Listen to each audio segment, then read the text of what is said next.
Okay, so today I'm going to attempt to change this seat belt out, which means removing all these interior trim pieces to get to all the nuts and bolts. I've already taken the seat out. I didn't film that, it's pretty boring. There's just 4 12mm bolts, 1, 2, 3, 4, and this plug, which is for the airbag / seatbelt light that you just need to unplug and the seat comes straight out. So glad that I've got a 4-door because you can access the bolts really easily without having to climb over the back of the car. So I have no clue what I'm doing, so this is going to be a big learning curve, and I hope I don't break anything. One thing that really surprised me was the interior of the car. The carpet is still brand new after almost 20 years, so I was really well looked after. Still got all the genuine floor mats. They're in great condition.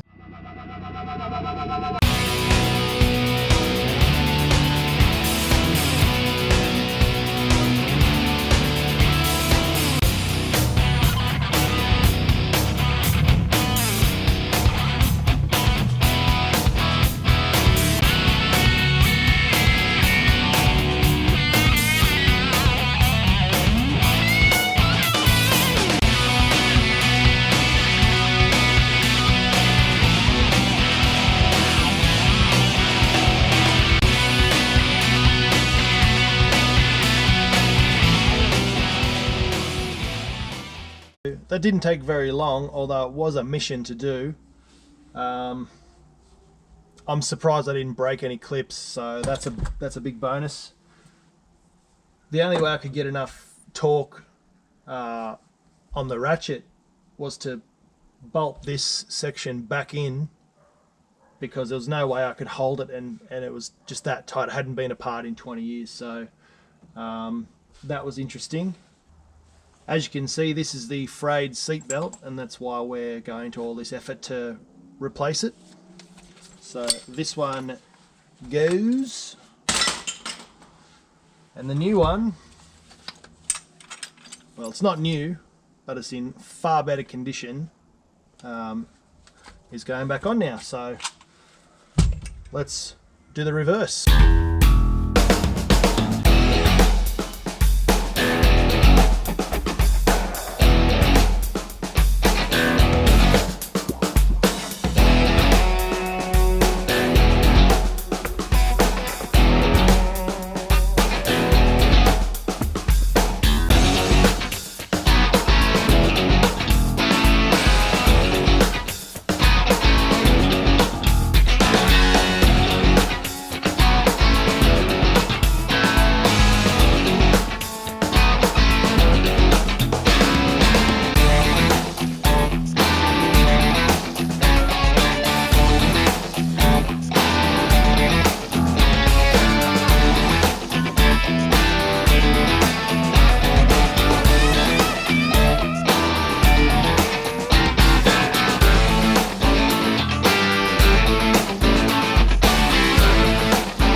So, as you can see, the seatbelt was an absolute mission. I did not anticipate to have to do that twice.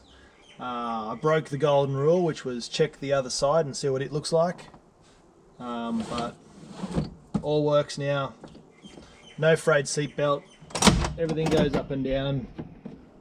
The trim just wanted to be manhandled a bit, and it went back on just fine. So I managed to jam my fingers in between the trim way too many times, and don't know if you can tell by my face, but that really freaking hurts. So seat back in, and onto the dash.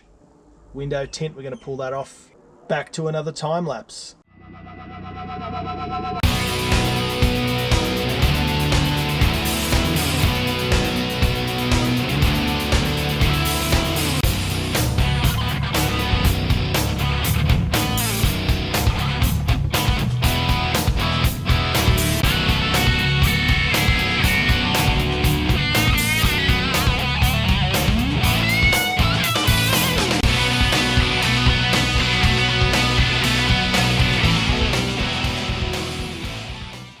Okay, so as you've just seen me, I've taken the dash out of the car. This is the old one. It's pretty dusty, it's pretty manky, it's got nearly 300,000 kilometers on it.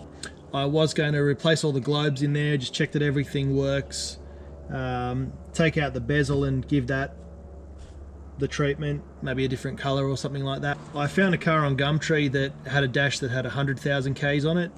So everything about the trim was much newer, the cluster looked nicer, and also the gauge surround was much nicer, so I decided to grab that.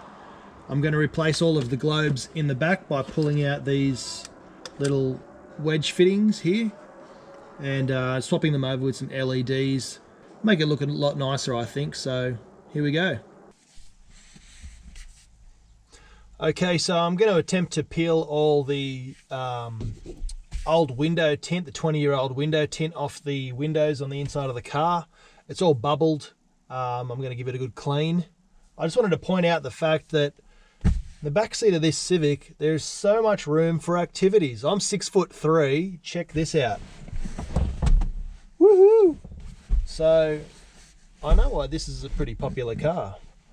The seats fold down, plenty of room, can stretch out both ways. So yeah, go Honda. All right, over to the windows. I'm going to use this King Chrome safety blade scraper. I thought it was pretty cool to scrape the window tint off. I've also got some Prepsol just to help clean it up a bit, but we'll see how I go. The windows in the back actually don't wind down, so if I can just chop in, I think.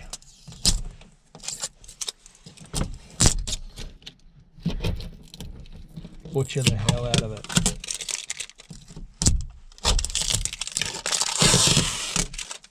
Doesn't sound too good.